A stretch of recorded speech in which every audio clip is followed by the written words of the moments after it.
the story, preserving what we fought for, never forgetting what brought us to where we are. A reminder of past political lives, a mirror to future choices, a collection of anecdotes, pictures, sound, pieced together. An archive can never be final, each time left unfinished. It is heavily layered, liberal, potent. It grows with the passing of time, gathering more stories, and so they live.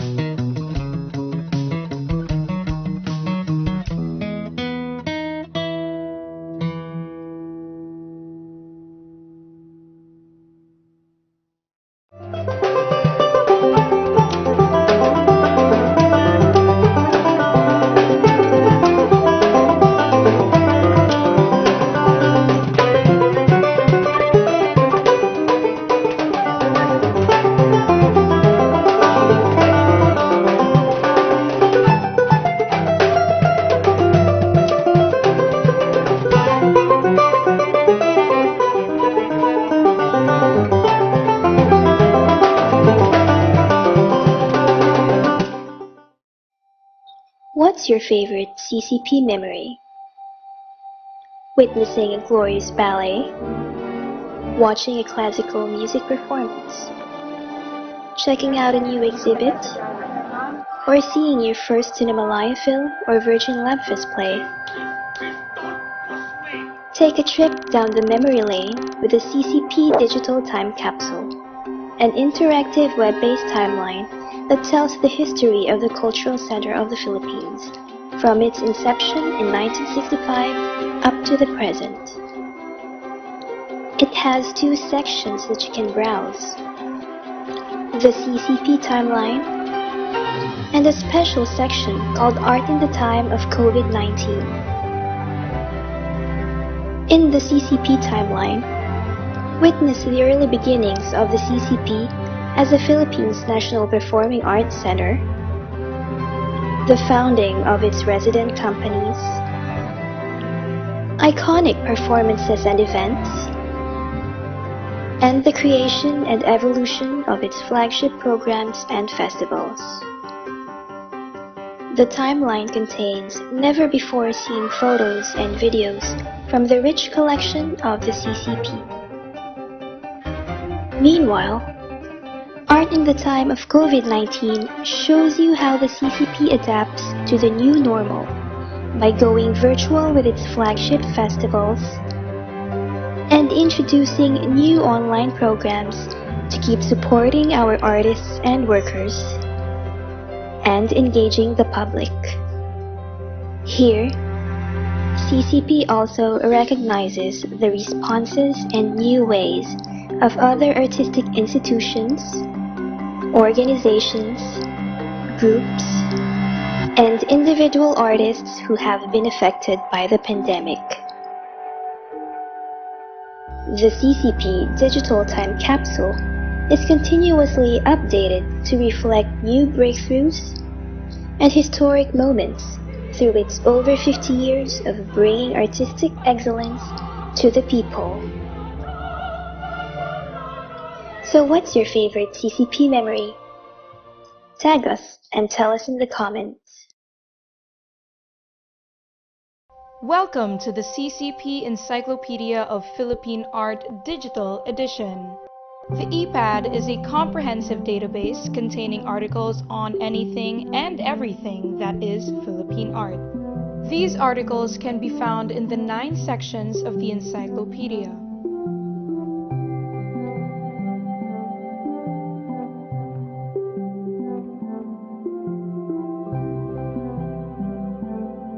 Each section contains different article categories.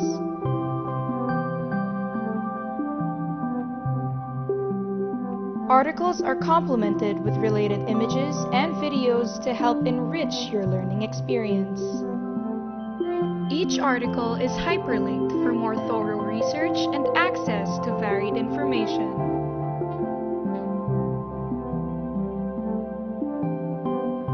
You can also bookmark and copy-paste articles from ePad. Copy-pasted articles automatically include proper citation of authors and sources. Subscribers may also share the articles via email or through their social media accounts. The website is easily accessible in whatever device you are using. The search engine of this online encyclopedia is your most helpful first stop. All the major terms, names, forms, concepts, and works found in the various sections of the encyclopedia are listed here. We encourage you to check out the website regularly for updates and added features. Enjoy your EPAD adventure now!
Good afternoon, everyone. Welcome to the talkback session of the creators of Currents, a Cinemalaya Virtual Reality Experience, which was launched last August 17 in conjunction with this year's Cinemalaya Independent Film Festival. I am Rica Estrada of the CCP Visual Arts and Museum Division, or CCP VAMD, and I will be moderating this session. Our program will begin with a quick look at a few of the past virtual exhibits of VAMD, to be followed by the presentations of the creators of Currents, Dayoung Ko, Mariah Reodica and her bandmates Kean, Reformado, and Dominic, Zinampan of the buildings. We'll end with a Q&A with all of our speakers. Let's get to it. The use of new technologies is something we've all had to adapt to, more so since last year's pandemic lockdown. Immersive media and extended reality technologies like VR or virtual reality, while already present for some years now, is something that cultural institutions have made use of to better connect with their audiences while being unable to mount physical exhibitions and performances and shows. To give a little context for our talk today, I'll be sharing a few examples of VR-related programs that we've had at the CCP VAMD in the past as the introduction part of our talk this afternoon. During pre-pandemic times, VAMD presented the exhibition Alamat ng Malikhaing Consumer, a solo exhibit of Jericho CCP's Pasilio Vicente Manansala. You can see photos here. Viewers were able to view 3 different 360-degree videos created by the artist, which presented what he called spectacles of and in the CCP. The virtual tours made use of Google Cardboard virtual reality devices placed on church pews in the exhibition area. This was actually just last 2019. A few months later, the CCP and the rest of the world's cultural institutions closed due to the COVID-19 pandemic. It marked the first time the Cinemalaya Festival was done purely online. Traditionally, VAMD would be in charge of creating exhibitions at the galleries in the CCP in line with the festival. Because Cinemalaya had gone online, VAMD was also tasked to create its first online exhibit. You can see it here now. Using the Kunst Matrix platform, VAMD presented the online exhibition Cinemalaya Stream Consciousness and Gawad Out 2.0 Ligali. The exhibitions were designed to simulate a gallery setting and featured posters from the competition films that year. Viewers were also able to watch the trailers of the films in the space.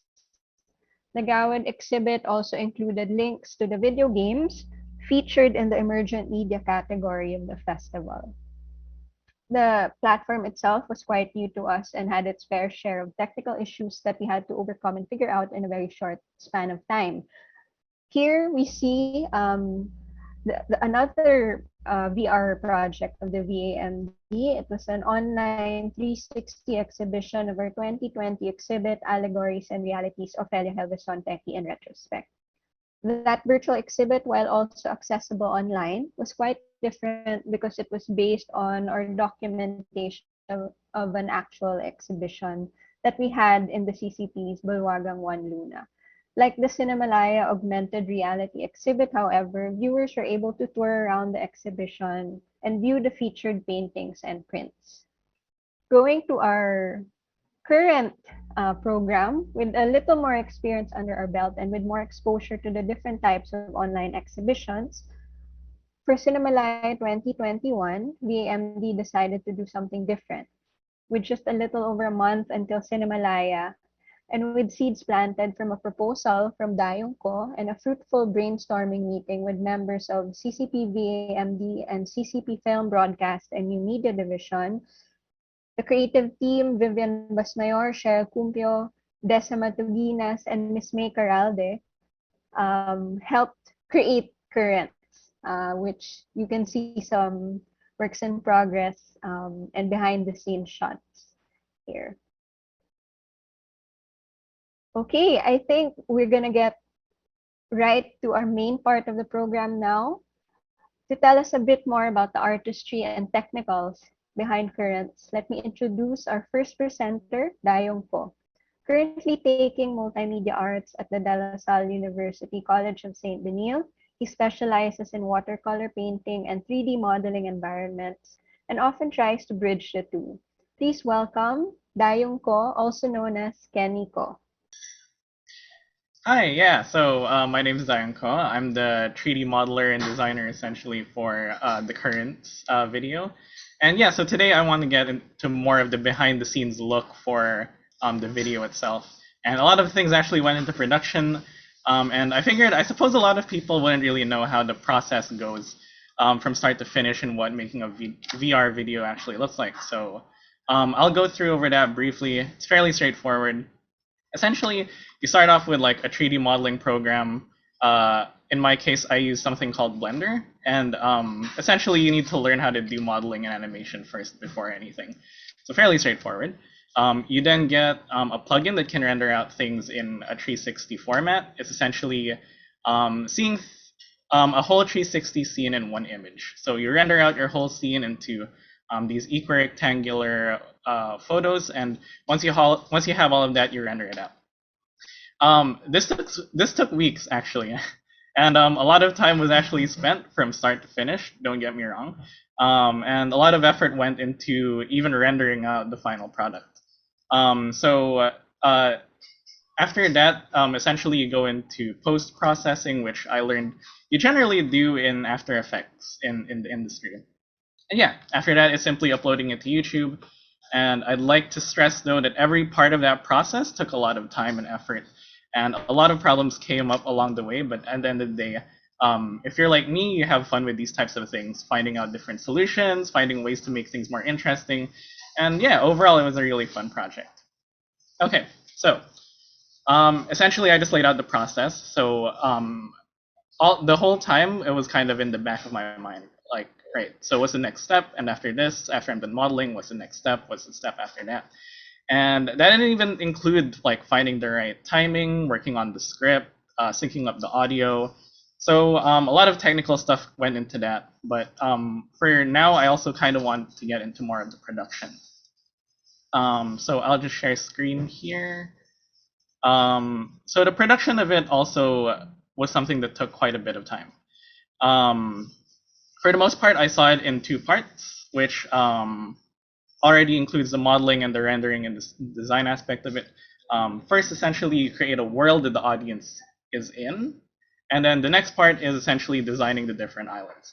At first, it seems like they're kind of the same thing, but the workflow is easier when you think of it as two separate things. So here I actually have an example of something in the world that the viewer sees, which is the balangay, which is the main sort of key thing that we wanted to go for that would transport the person throughout the whole video. In this case, there's a reference image in the back, and the colors are a bit different, but those are quite easy to change. The point here that I wanted to make, though, is that there are a lot of different sort of obstacles when coming up with something like this. So outside of the design, so for example of like one of those things that I had to figure out was essentially this is a boat, yes, and it's kind of on water, right? And although it is on the water, the way that this works actually is that if the boat actually wasn't on the water, and the water is actually below the boat, because how it works is that if you were to put the boat on the water, at times there would actually be water in the boat clipping inside, and we don't actually want that, because essentially what the result would be like this. So there would be like for the viewer, there would essentially be like water in the boat, and although that happens, it's not exactly something that you want to look like. So it would look something like that.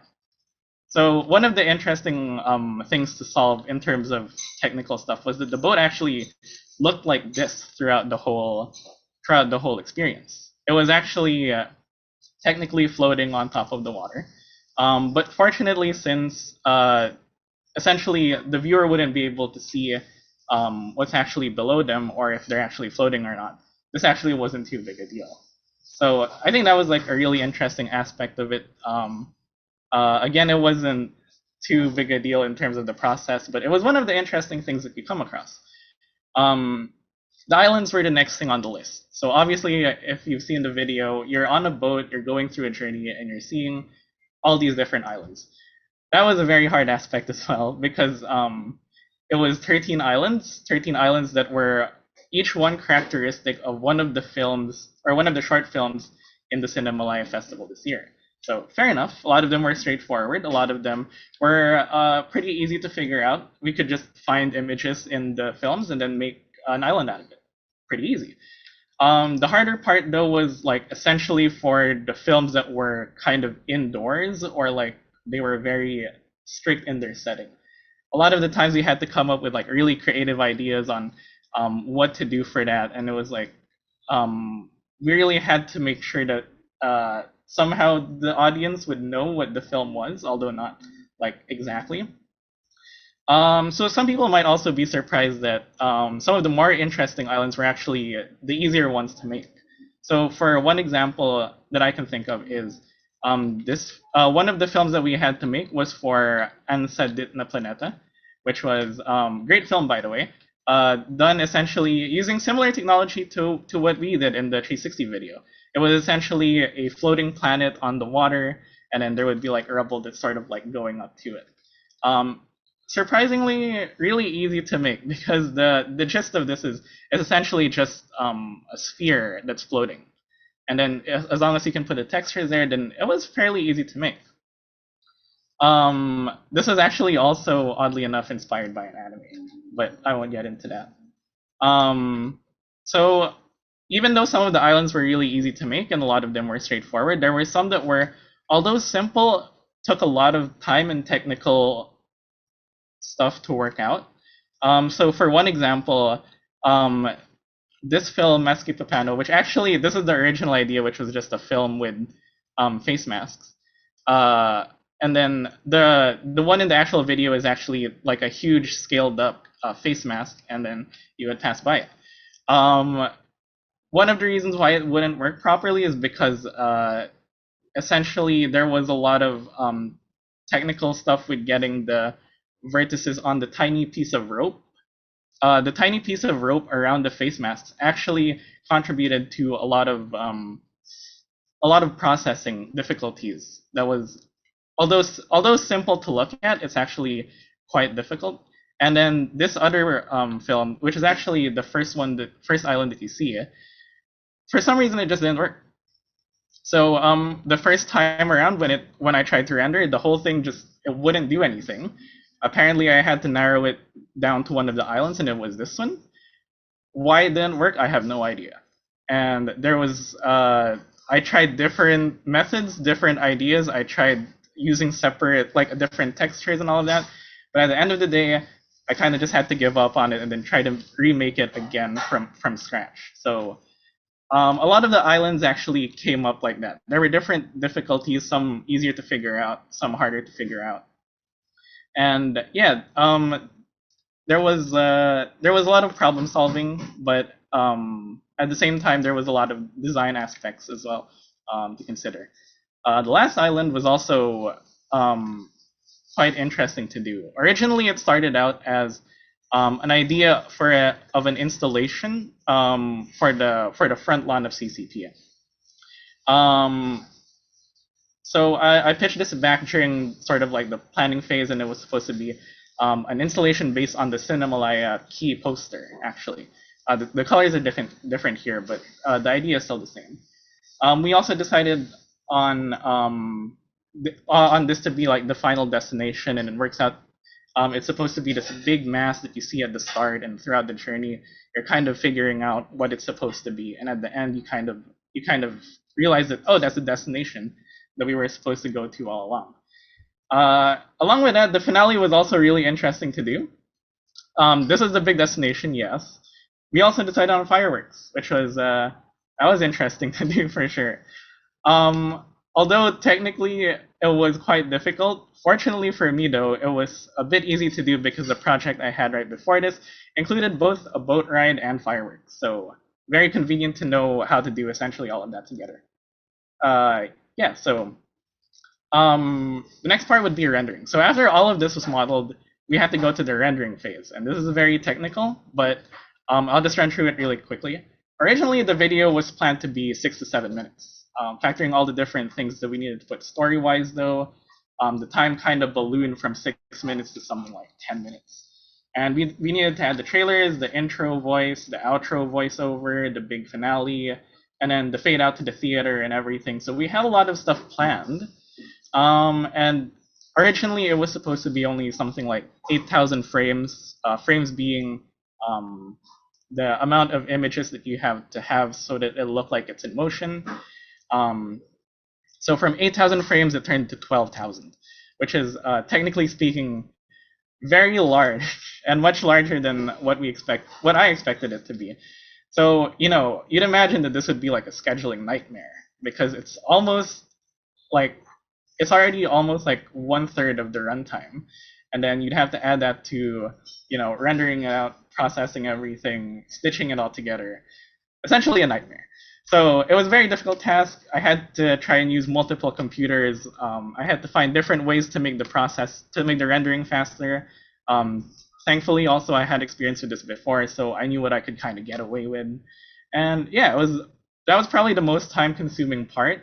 And I had to leave several computers on for 24 hours a day, essentially, for like a whole week. And even then, it only barely made it on time. So for anyone who wants to know that, now you know what it takes, essentially.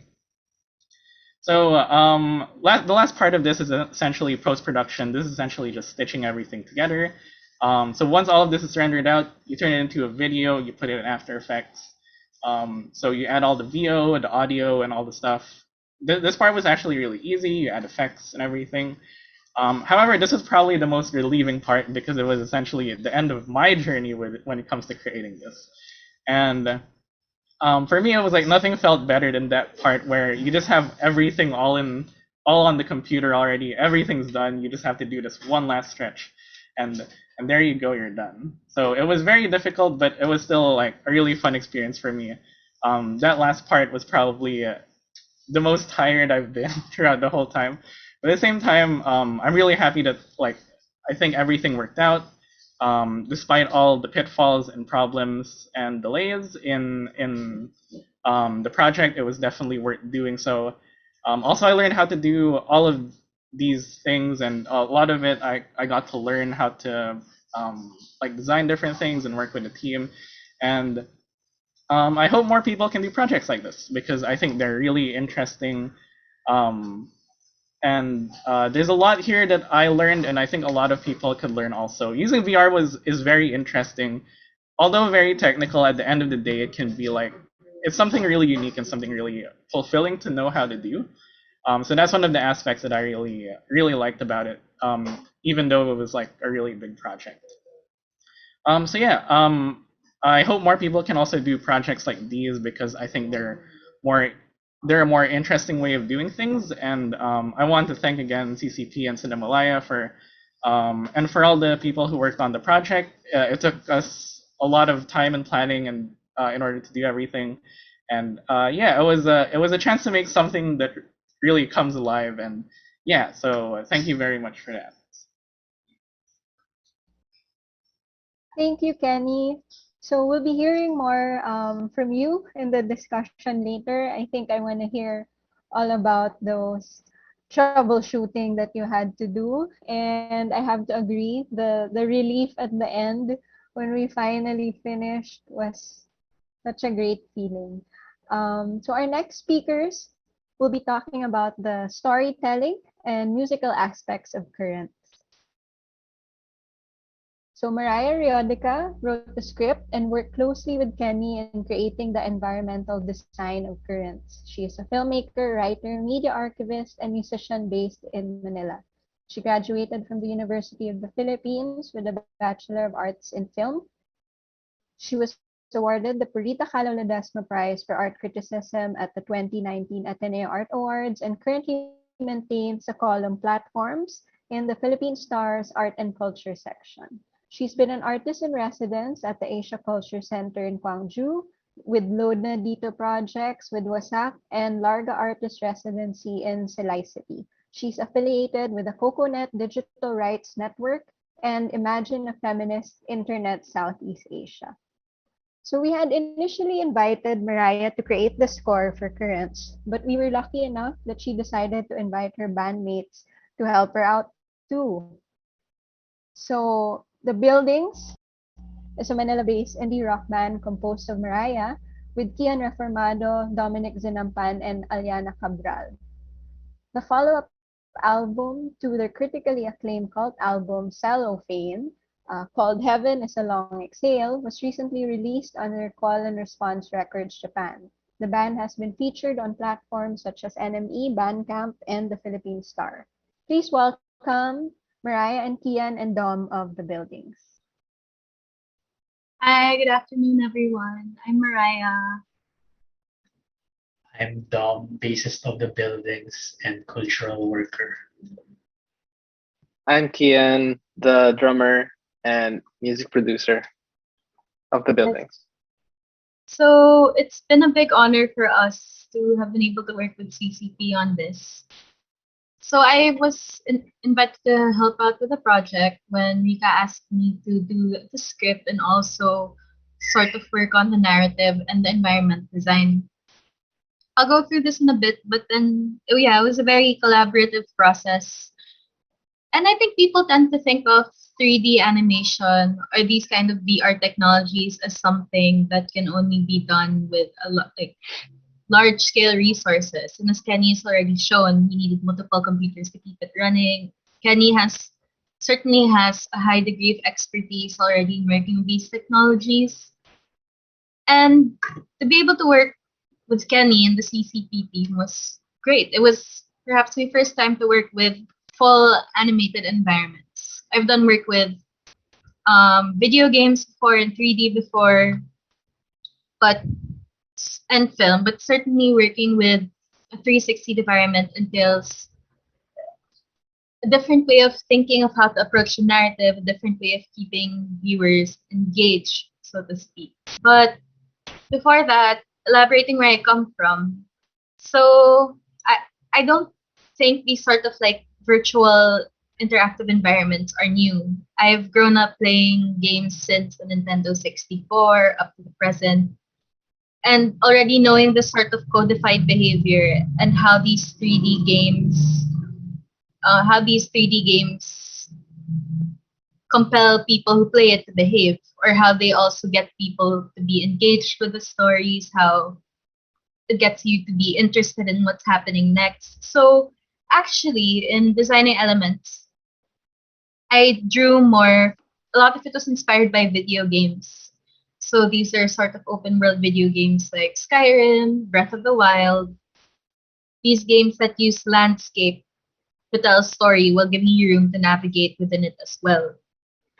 So other projects we've done before with the buildings, because of the buildings, we get to also play around with like music videos and other such projects. We had a music video that was done on RPG Maker, which is a program that makes that allows people to make old school JRPGs, turn-based strategy JRPGs like Final Fantasy, for people who don't know how to code. And then we also had our album launch. Since we launched our album last June for Heaven So Long Exhale, and we couldn't have a gig, we held on Minecraft with Club Matryoshka. So these are a lot of interesting ways of maybe exploring what is it to use these internet spaces as platforms, siguro. But then going back to currents, ayun, these were the sort of experiences we've had, and maybe it's a generational experience that sort of informed how I approach currents. So there, given that, having seen the studies Kenny already did, I wanted to do something that we could only do in animation instead of trying to replicate real life like a gallery.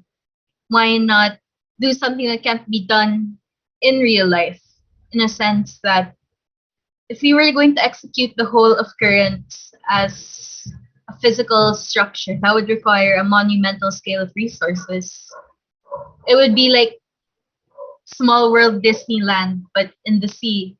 So, and yeah, with that, instead, we wanted to play around with scale. We could have that big face mask that Kenny showed. We could have a huge frying pan with fire coming out of it. And then we could also, so yeah, you can have these structures that are sort of defiant of, they're not architecturally sound.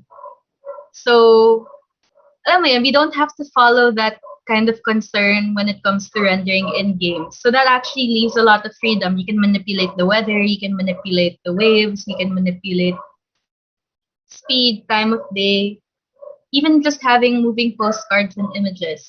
So these are a lot of exciting possibilities. And certainly I feel like this is just the start of more exploration, because I really do hope that this inspires more people to also do sort of narrative virtual environments like these. So there, we did have that idea for the environment. I worked with the team on making the storyboard.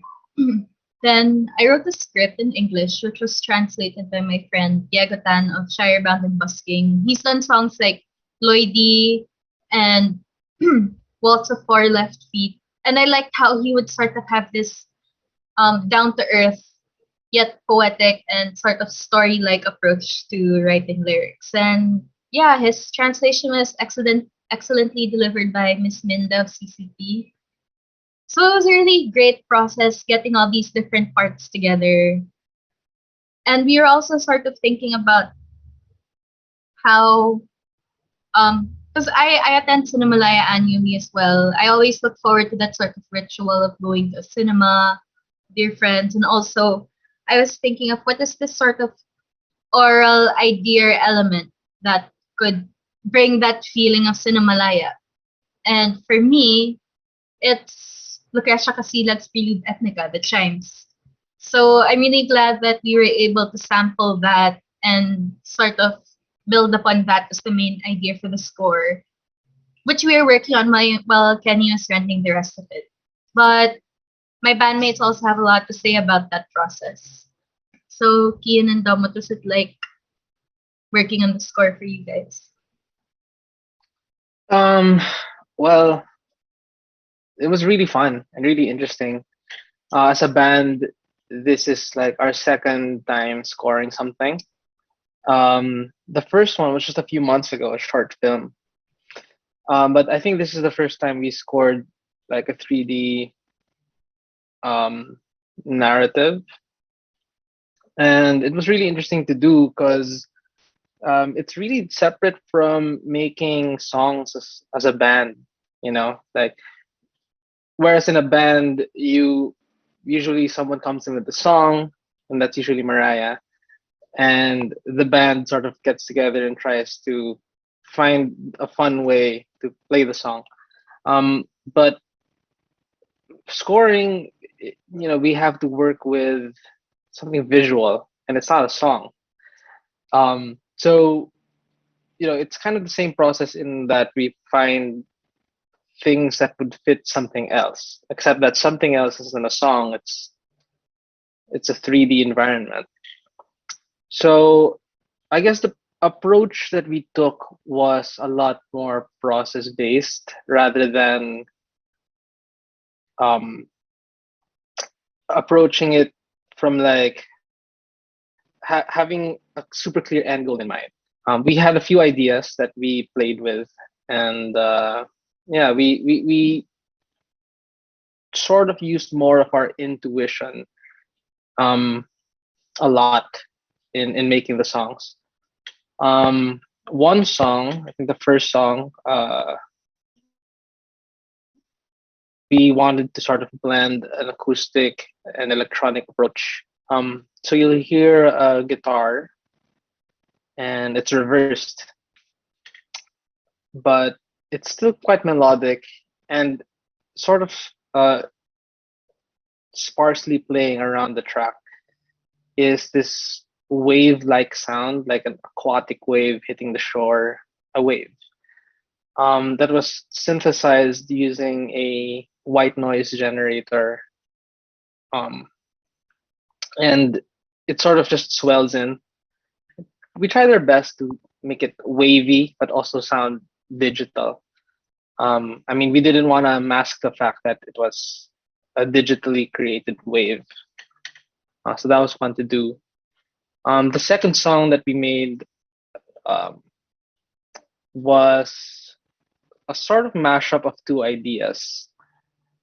We were looking for the right instrument to play for this second song, and we stumbled upon a mellotron, or a digital recreation of a mellotron.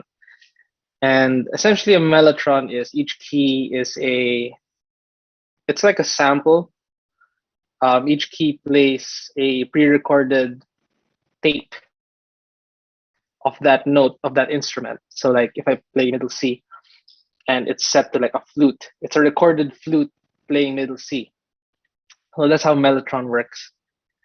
And it starts off kind of just a random, just playing these mellotron notes, and it sounds very analog and sort of warm. And then it sort of transitions into the Lucrecia Casilla piece, the chimes piece that plays before events. And we sampled it and we added a lot of effects on it to sort of complement the mellotron sound that was recorded earlier. There was like a lot of reverb, and which made it sort of echoey, and a tremolo. It just, I don't know, it gives it a lot of movement. You'll have to hear it to like hear what I mean. Now the third track was made on an analog synth just repeating three notes just up and down. It's just like dun dun dun dun dun dun dun. It's like that, just up and down. But it was processed through what's called an envelope filter. Now, what an envelope filter does is, like, when a signal comes in, it takes a sort of it takes an EQ curve and it swipes it across the audible spectrum. And what happens is, there. What happens is, the effect is sort of almost vocal. Like, it sounds like someone going dim dim dim dim dim dim. Like, it just sounds, I don't know. It sounds vocal, even if it's very effects are like electronically made. And it was made on an analog synth, which it's interesting to note that, like, analog synths are like physical circuitry trying to create a pitch with specific frequencies. But because it's physically made, like actual circuits making these noises, it's not exactly perfect in hitting those frequencies. So if you, like, take a metronome, a tuner, and try to hear what exact note each note is playing, it's not going to be exactly the note. So that's a really interesting. We were playing around with it, and we thought it was an interesting instrument to use. Yeah, so those were the three songs that we made. I really think we tried our best to complement what Kenny made. At the time, I don't think it was fully post-processed yet, but we got the idea, and we also read the script. It was a really great script, really great environment, really sparked a lot of inspiration in writing the score. So yeah, that's how we made the score, and I think Dom is gonna talk about more of the approach and all that. So as Kean and Mariah mentioned, so we figured out the notes, the melodic scale for Lucrecia Casilag's Prelude Ethnica, the Chinese piece, and we played around with it. We rendered it somewhat in the styles of a few pegs we had in mind, like ambient music pioneer Brian Eno, minimalist composer Steve Reich, prolific songwriter Jim O'Rourke, and the soundtrack for the video game Breath of the Wild. As Kian mentioned earlier, our process involved a lot of guesswork and experimentation because we're not really academically trained musicians. And so, since we don't have a strong grasp of music theory, nor do we have exceptional, like, technical prowess, our compositional approach is rarely informed by such. So the way we describe, think, and write about music is through other senses like sight and touch. So in this case, the words that we had in mind were stuff like atmospheric, texture, space, character. And our objective for the score was to come up with sounds that would complement or enhance the experience of navigating the wonderful environment designed by Kenny and the narrative written by Mariah. So we are honored to have been invited to work on this project, and we would like to commend the CCP's efforts in exploring other ways of engaging a public, especially at a time when physical gatherings are limited and discouraged. Working on this project reminds me of how we launched our album last June at Club Matryoshka, also a virtual space, albeit hosted on a Minecraft server. So before we end our presentation, I would like to bring up how working on this reminded me of the concern many have raised and continue to raise regarding virtual spaces like this and Club Matryoshka, of how such spaces supposedly fail to replicate or come up with an adequate substitute for the experience that one gets when visiting a physical exhibition or event. As Mariah mentioned earlier, I think currents like Club Matryoshka has no intentions of replicating that experience. Instead, both show the potential of virtual environments, how it can achieve what physical spaces can, and how it allows us to spatially visualize things that would be physically impossible. But with the recent closing of Club Matryoshka, they announced that they were closing a few weeks ago. Um, I can't help but also think that it's important to raise the issue of the sustainability of such virtual spaces and the resources required not just to create and maintain these spaces but also to access such. I think these issues problematize the tendency some people have of characterizing such efforts as the future of art because although we think that this is one promising mode of engaging a public amidst limited mobility, it seems unlikely that it would supersede other modes. And for example, like new or emergent media in art has been discussed for several decades now, and since then, digital media has become omnipresent to the point that we're living highly networked and electronically mediated lives. So, in light of the pandemic and its long-term effects on art projects, I was thinking if would it be more productive if we perceive virtual or digital projects more as platforms which foreground information and engagement rather than spaces which seem to aim for immersiveness and interactivity. So I guess we can talk about that later during the discussion. Yeah, parang with this idea, we hear a lot of people speaking about tangibility, right? Like, um, does a 3D space inherently mean that it's tangible, or does it still not cross that sort of uncanny valley? Like, for example, the wave sound Kean referred to earlier, we were sort of aiming for the uncanny valley there na you think it's almost believable, but it's not. And just because it's almost there, it has that sort of unsettling feeling of being suspiciously unreal, so to speak.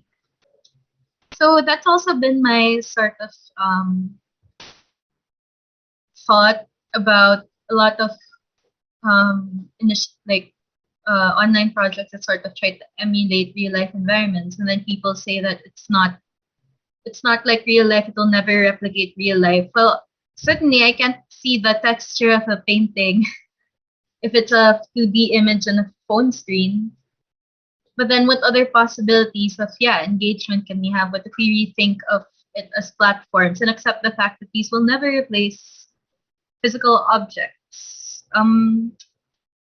That's a question, I guess, that artists these days are always questioning and answering. Even for us musicians who are used to playing shows and gigs week after weekend, we've also had our own sort of reckoning about what it means, or what the platform really is, or what engagement looks like, or what form engagement comes in. So that's sort of new ways we've been trying to explore in the pandemic. So hopefully Currents is another way of that, or does plant that seed of an idea in other people. And yeah, hopefully we can sort of reimagine more ways or we can at least encourage people to go further into it. I'm glad that CCP is is like forwarding virtual reality experiences like these. Certainly, it's about time, and certainly there's a lot of horizons to reach, to explore. Wow, tying back to the theme of currents. Anyway, I'll pause there. That's all we have to say from us. Okay, thank you so much, Mariah, Dom, and Kian. You've given us a lot to think about and discuss together. I wanna bring up a lot of things that you mentioned. I'd like to call Kenny back with us for our Q&A part of the afternoon. I think on my part, one of the most interesting aspects of this project was even if we are the visual arts and museum division, we were able to work with so many different types of art forms, so many different fields and, expertise. I'm so happy to have worked with such a talented group of people. But maybe to start the discussion, I'd like to ask everyone. I'm interested in how our speakers are looking into the merging of or the complementary aspects of analog and digital. Um, Kenny does watercolor, and he's merging it with his 3D modeling and VR, and the buildings is creating music in both formats as well, like what you mentioned. So why does this interest you? Would you say this interest is widespread, or is it still what someone would define as a counterculture thing? I really appreciated the use of the Dean Lucrecia Casilag's Prelude Ethnica, like you mentioned. It also reminds me of past exhibits that we've had, like Attitude of the Mind in 2017, where we got contemporary musicians and artists to interpret the ethnomusicological works of national artist Jose Maceda, things like that. So, yeah, what is this?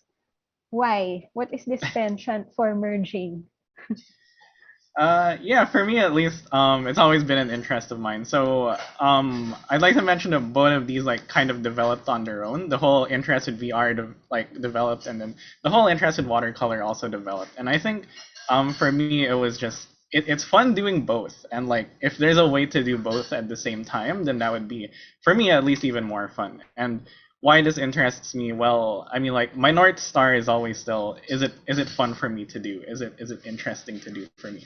And although it might not, maybe the interest isn't so widespread at the moment, but for me at least, it's something interesting for me. It's something that people don't often do, and it's something like I don't see a lot of. So if I'm not gonna do it, then who else is? I suppose is my thinking.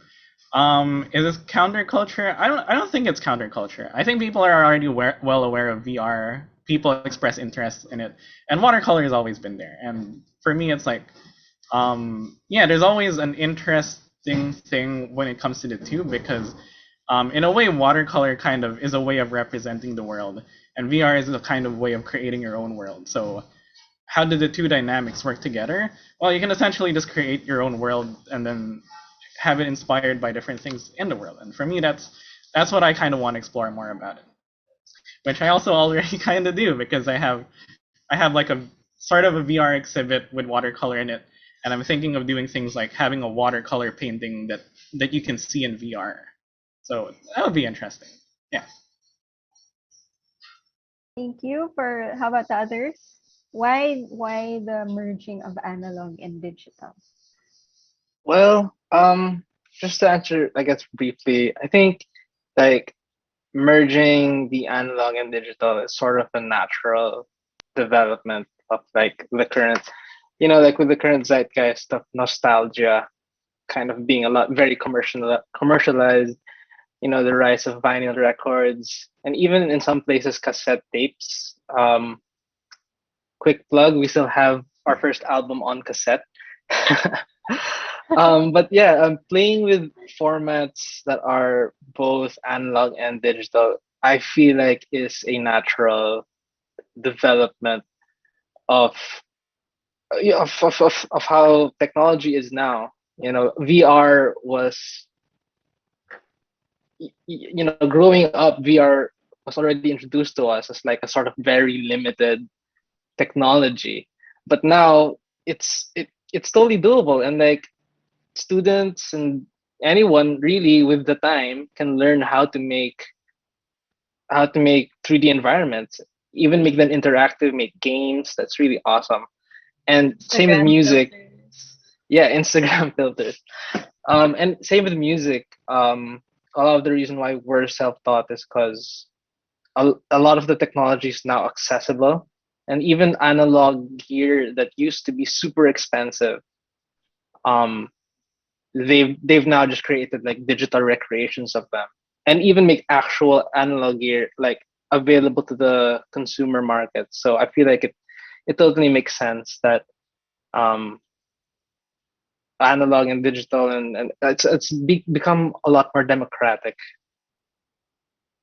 Yeah, I think to add to that, I think like at least uh indie music, the analog digital divide is kind of non-existent now because, for example, well, one, because analog recording technologies have become obsolete. Like, I don't know of anyone who records on tape these days. It's sort of a fringe activity now. And for example, like as Kian mentioned earlier, like recording software, it's all like there are a lot of free open source digital audio workstations are so accessible. Even those that you have to pay for, you can just pirate. What else? And also, I guess distribution. You don't really have to. You, like printing CDs. You don't need to print CDs or tapes or vinyl records. You can just upload it on like SoundCloud or Facebook. Um, no, not Facebook. SoundCloud, Bandcamp, YouTube, Spotify. So I guess I think the only analog component that's still present is are the instruments like guitars, drums. But I And the think speakers. everything, yeah, speakers, but I think microphones convert Yeah. like sound waves into digital data. So I guess like everything sort of like Ends gets up digital. flattened, compressed into digital files. Like even guitar pedals and effects are all digital now. So yeah, I also like how you mentioned other industries, related industries like advertising and because VR seems to be more common in the entertainment, advertising, design industries rather than in cultural institutions. Um, is the rise of the market or the commercialization of the medium somehow reversed in VR? Um, I'm just thinking about my personal experience. I think I first tried 3D glasses in quad cinema in the late 90s.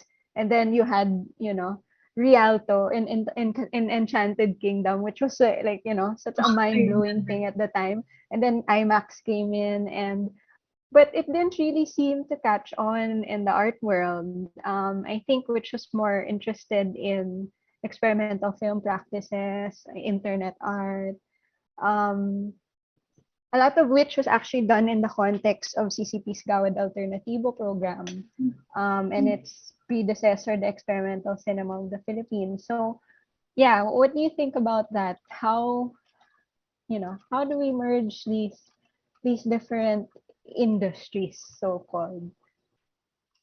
I think for me at least, the first thing that I kind of take notice of is that um, having VR and art in the same place, it's a little bit hard to merge the two ideas because um, in my experience, at least, of course, this isn't for everyone. A lot of artists aren't very technical, and a lot of sort of technical people aren't very creative.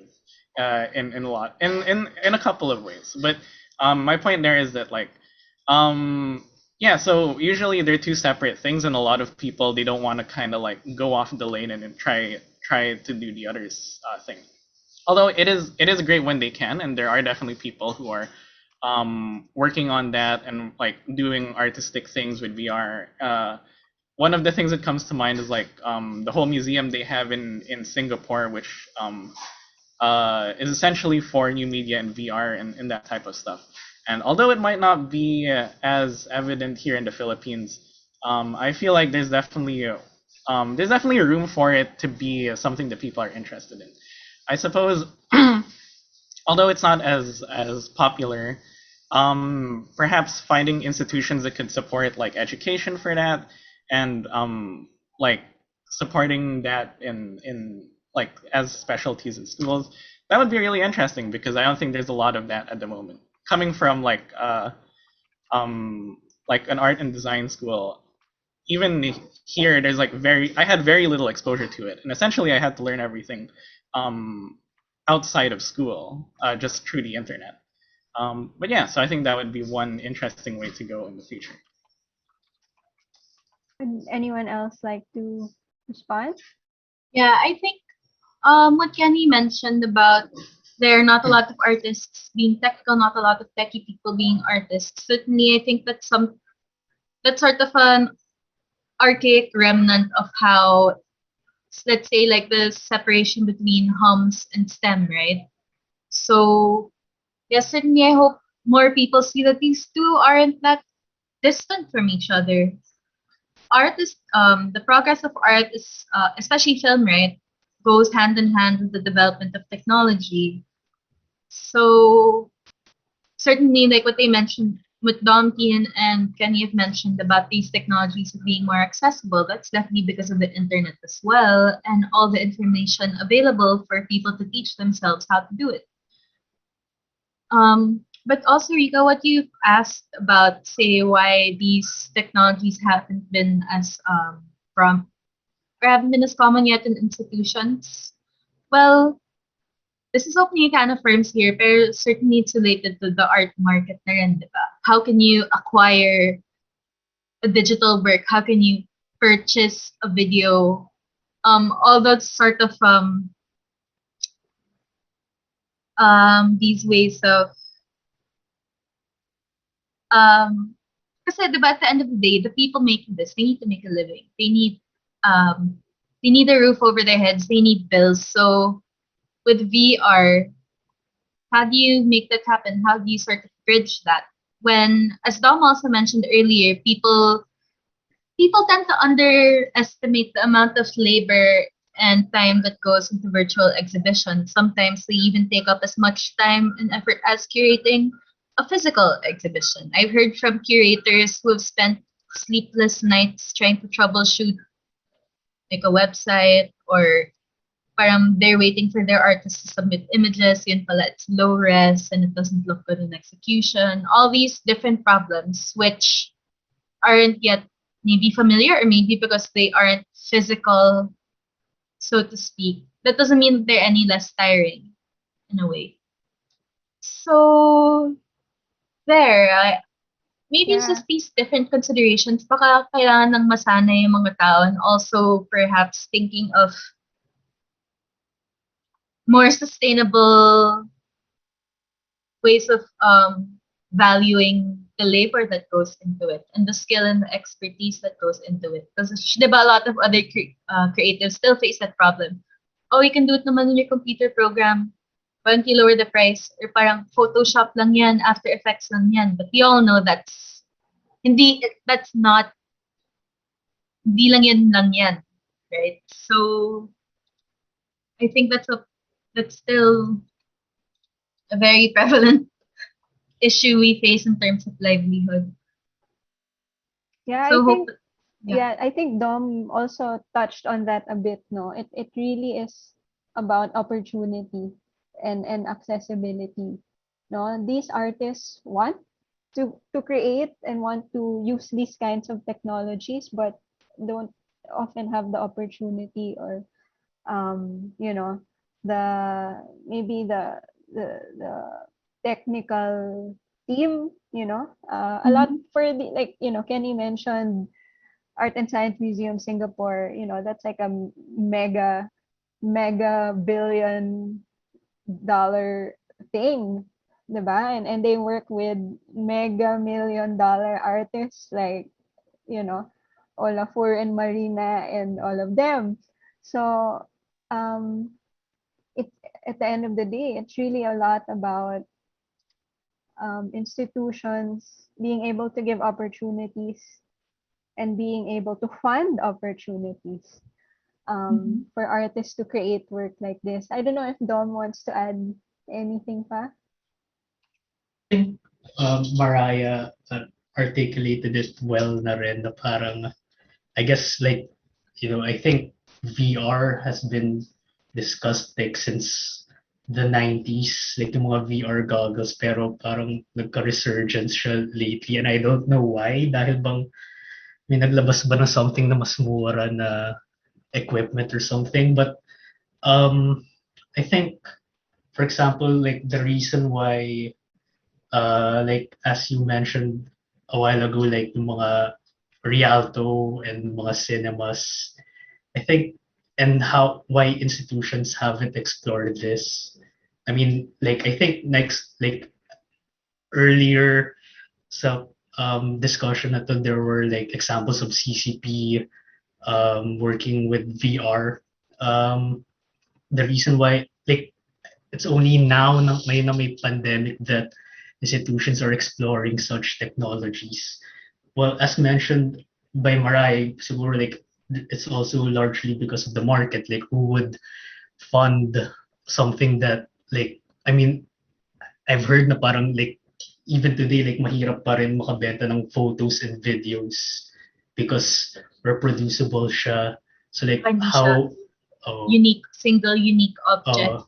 hindi siya, ay ano siya, fungible. Din.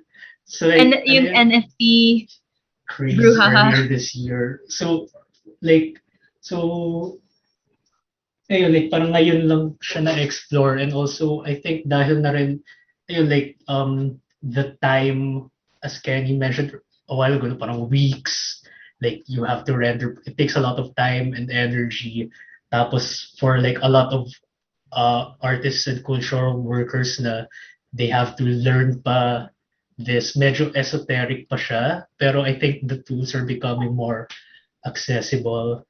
Tapos like the reason why technologies like these have been like, ayun, like makikita siya sa mga cinemas and amusement parks because they have the funds to they can fund yung mga ganito, whereas mga cultural institutions, like hirap na nga as is, like financially, tapos why would they gamble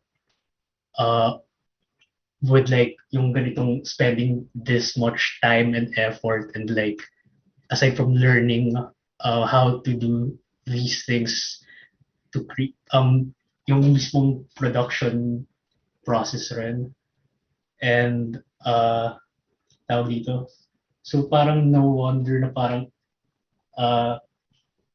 nagka-pandemic pa muna before people would invest in it. So yun, and also I think yun nga rin, like I think what's kind of, I think I'm approaching this with caution because, for example, like parang very spectacular yung VR, like kaya parang I'm not surprised na entertainment industry so far yung parang nag-explore noon nitong VR. Tapos the reason why I brought up rin sustainability access, kasi for example like Club Matryoshka, they don't have large amounts of funding, parang ano siya on Patreon, tama ba? Crowdfunded for siya. those not familiar, can you tell us what Club Matryoshka is? So it's a virtual space, a music venue, I think founded in 2019. 2019, hosted on a Minecraft server. Yeah, pre-pandemic pa siya. Tapos, so they hold events every now and then. So last year, like shortly before lockdown, Cinemalaya and Parasite projects, in conjunction with the music festival, they mounted an exhibition there. Like so, like every event they create these environments dun sa server na yun. That was last June, we we launched our album there. Pero I think just recently they announced that they were closing na eh. Kasi Yeah. ayun, it takes a lot of time for them to to create environments and Ito. and conceptualize stuff. So Nice. yeah. So yun, I think I'm kind of lang uh uh concerned is too strong of a word eh, pero like if yun yung isa-set the standard of like creating very like immersive amazing spaces like these, 'di ba, parang I think medyo mahirap siyang i-meet na expectation for everyone else. Like staying up for like weeks to yung laptop mo like having to keep it on for like a week para mag-render ng environment. Like it's kind of demanding and not a lot of people can meet that. So like I was thinking more of like I think like kunwari if thinking reframing it as like platforms, I think baka maybe mas siya somewhat democratic kasi for example one thing rin that I've observed na in lockdown yung mga Discord servers with like active communities, like for example in music there are several Discord servers like mga Facebook groups pages. A lot of artists are active on Instagram. So I was thinking it's one thing rin to like take note of like how to engage public ngayon na limited yung physical gatherings. I think I want to take off a bit from what Dom said, especially that idea of spectacle. Um, one thing that I always seem to think about is I'm sure you guys are familiar with, that they call themselves a museum and they have these setups and you can have your pictures taken there, like you're upside down, you're under a Yeah. table, and things like that. And they're claiming to be a museum. They call themselves a museum, diba? You can take selfies, you can, have these crazy scenarios of yourself in the Van Gogh bedroom or something like that. Um, so I always think about that, and I always think about what what is their purpose, or what do they want the people to experience when they go there, and is that what museums like CCP want also? Is that what we want? Is that why we show art? Is that why we want audiences to come to our buildings? So I always think about that. And going towards that, trail of thought, I want to ask you guys about what you think about possibilities for education, relaying history, experiences, relaying experiences of other people in through the technology like VR. So putting oneself in another's shoes, opportunities for civic or social political engagement. I was so happy. I don't know if you guys saw it, but Treb Fonteras did a demo during the launch of Currents, and he mentioned like, oh, that island has seems to have dolomite in it. And I'm glad that caught on. Yeah. and even in the planning process, we were like, is Currents in the West Philippine Sea? Is that the environment we're making? Things like that. Possibilities in intervention, in the creation of more ideal of optimal environments, in the showcasing of what could be instead of what is. Um, yeah. How can the current increase in digital literacy be harnessed for both artistic and social development? Any thoughts you'd like to share on that? I think it's definitely like it's a I think there's definitely a good idea there, and especially like there's definitely ways to do that, at least from my perspective, even through the medium that I was using. Although for me at least there's like several roadblocks, especially on like how to get it out to people. Are people really receptive to this type of stuff if it's in VR? I think like from a media standpoint, there's definitely a lot of things to consider. And even going into this, um, there was a lot of things that I had to think about. Like, will people really watch through the whole thing and understand everything? Will people really know that they can look around and everything?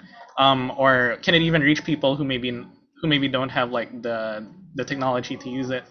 And so I think although those are roadblocks, there's definitely a lot of ways to say things creatively using VR and like new technology. Just as in like any art form, you know, as long as you have like an important thing to say it, then there's definitely creative ways to say it. Especially with like things in society that you want to talk about, or artistic and social development. Uh, there's still a long way to go, in my opinion at least, because again, you know, sometimes VR isn't always so popular. But I think at least giving it a shot, trying to find ways to engage with people, it's not a bad way to go, in my opinion at least. So yeah.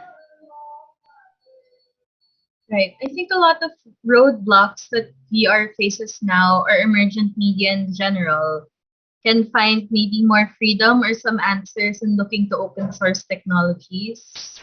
And even just like the philosophy behind open source, that um, the the technology you have can be modified by the user. There are lots of resources online.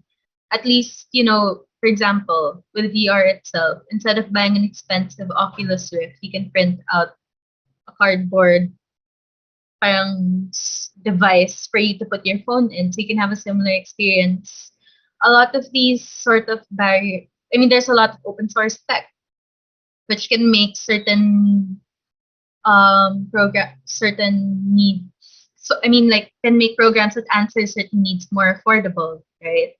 And I think with open source, that it's really dependent as well on how people recognize the value of each other's contribution or work, right? It's so I think it's more for it's more community oriented rather than um like, for example, the current structure of the internet now, Facebook, YouTube, Google, etc., they're not made for the people using it. They're made for profit. They're not made for civic or social engagement. They're made to put money in pockets of all those Silicon Valley bros. So, ganun, if you're in platforms that are already inherently corrupt, or parang hindi naman para sa atin, how can you sort of shift things towards giving us, or the people using the internet or using technology, more agency over how they want to use it, instead of complying to a certain set of terms and regulations? Now, if you open your phone just to replace the battery, sira na yung warranty mo. So I think once people have more agency over these things, that's definitely already going to carry over into art. That's going to carry over into opening more possibilities for civic and social engagement using VR and other technologies. Yeah, like I think to add lang dun yung like what Mariah mentioned, like of course, like I think mga ganitong emergent technologies like VR, although like mostly unexplored, like as with any medium or mode, but meron rin siyang ganong potential for like political engagement. Kasi as long as as long as you can access like a public through it, like I think medyo we're getting caught up in yung idea of like um itong parang new technology somehow parang fetishistic a bit na parang because like painting is also like technology because like it's still like parang they're all tools naman na parang there's spaces and like music and dance and everything like they're all parang uh similar in the way na parang they can carry a message or like it's a way not to like communicate. But then there are a lot of like pressing issues rin, like surrounding that, like for example, yung sinabi ni Mariah na parang yung parang built-in obsolescence of like technologies and like for example yung internet infrastructure in the country and Privacy, no? yeah, so like Privacy issues. yung mga ganun, privacy issues, like I'm reminded rin of yung Cambridge Analytica, ano na parang Facebook isn't really this neutral zone, but actually parang marami silang tricks of like psychological manipulation. And also like I'm thinking rin like you mentioned earlier yung digital literacy. So I'm reminded rin of yung like fake news and like trolls. So isa pa yung parang roadblock of like um hindi even yung hindi siya like hindi even yung playing field, I guess, regarding VR. Marami pang mga ganong aspects rin in general when it comes to like, digital literacy. Yeah, I mean, I really like also how we're doing a VR project in the context of a film festival. And, you know, 100 years ago, 100+ years ago, they thought cinema was gonna, was gonna supersede or was gonna kill art and stuff like that. You know, how photography was gonna kill painting. And here we are now doing VR in the context of a film festival in a museum, you know. So it's really so interesting. I think we only have time for a few more questions, but um I have a question for maybe for Kenny, but for everyone also, no. How much of the technical possibilities inform the artistic decisions? Like Kenny, you mentioned you enjoyed finding different solutions to the problems you encountered, to the technical problems you encountered. And Mariah mentioned like how you don't VR is exciting because you don't really have to follow the laws of physics, you know. You can have a face mask island, you can have a floating planet on a body of water. But there are still rules to be followed in that system. And Kean also mentioned the idea of intuition in creating with you while using technology also, which I really like. Yeah. Can Oh, you talk about that a bit? yeah. So how much of the technical possibilities informs the artistic decisions? Very little. I try to let the artistic decisions always like be the guiding thing that I go by, and sometimes that can be really difficult. In fact, what that reminds me of is like in the planning phase. Originally, the idea was like really simple. It was essentially to just make like a regular exhibit that you can walk through, and then the next idea after that was to make like different sets that you can go to and then you can view.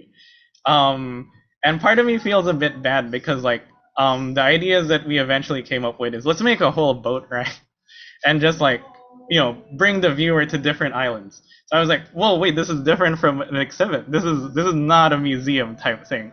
But at the same time, it was like that's a really good idea. That's a really fun idea. And if I can do that, then like sure, it's gonna be really hard.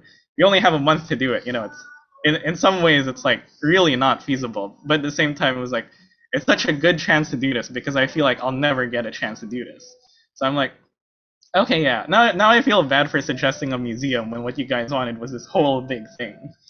But yeah, and at the end of the day, I'm really glad that like someone came up with the idea to like, we're navigating currents. Let's bring them out of CCP, and that was the idea.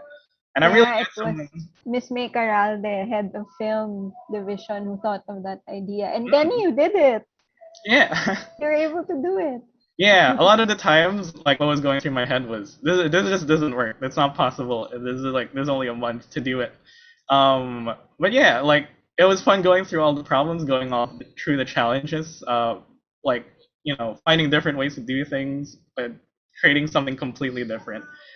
I try as much not to let the technical aspect, drag things down. Although sometimes it does. Sometimes it definitely does.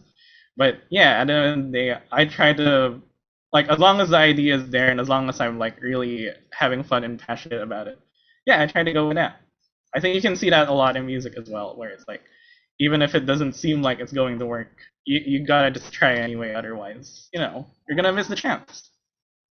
So was it the same for creating the score and the technologies used in creating the score? I think like limitation is definitely one of the most important things in creating anything, especially art. Like honestly, if we had access to everything and anything we wanted to have access to, like let's say we had an access to a 50-piece orchestra or something, or we had an access to a big studio or everything, or even the fact that if we had access to each other as a band within the pandemic, like it would completely change, I think, the approach of how we were to score it. Um, I think even the limitation of like what are, like Kenny mentioned earlier that like he was trying to render this island and it just didn't work. There's a limitation right there, and I think that whatever output you know came from that informed our inspiration too. So I think really a lot of creativity comes from limitation, and you really have to embrace that um, fact and really just have fun with what you have. Uh, yeah. Thank you. I think that's a great note to end on. No, if artists such as yourselves, musicians, writers, cultural workers, even students, have access to these things, have opportunities to create these things, we can make incredible projects that we never thought we could before. So I'm so happy that we are able to work together. You know, we did this all online. We haven't met in. I mean, I haven't. We haven't met Kenny in person. um, so it's been really great. I guess I just want to end maybe by saying thank you to everyone. Thank you to everyone's openness, and thank you for all the feedback loops. Thank you for all the collaboration and being open to this. Um, Anyone else want to say one last thing before we end? Maybe you want to plug? Thank you, CCP, and register to vote. And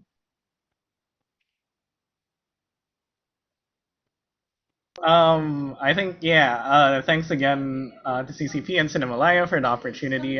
Had a lot of fun like watching all the films. Had a lot of fun like working on everything. I hope even till the end that things go well for the event. Yeah, and thank you so much for the opportunity. All right, and I hope to see all of you again next year. Okay, so thank you everyone for this very informative and exciting discussion. There's really so much more to talk about. It's such a rich topic. It's been such a great experience with working with such talented individuals. I hope our viewers enjoyed it too. I hope the filmmakers appreciated it as well. Before we end, I want to invite everyone to participate in a survey that we'll be having so we can get your feedback on what your experience of Currents was like. We'd love to hear what you want us to do for Cinemalaya next year, maybe also. You can click the link there. And please don't forget to check out Currents, a Cinemalaya Virtual Reality Experience. You can type the link that you see here or use the QR code to access the exhibition. And for more information and updates, please follow us on Facebook, Twitter, and Instagram. You can see there. And do check out the new album of The Buildings, Heaven is a Long Exhale. They have Spotify and Apple Music, and you can visit their social media pages too. All right, I think that's it. Thank you, everyone, and have a great Saturday.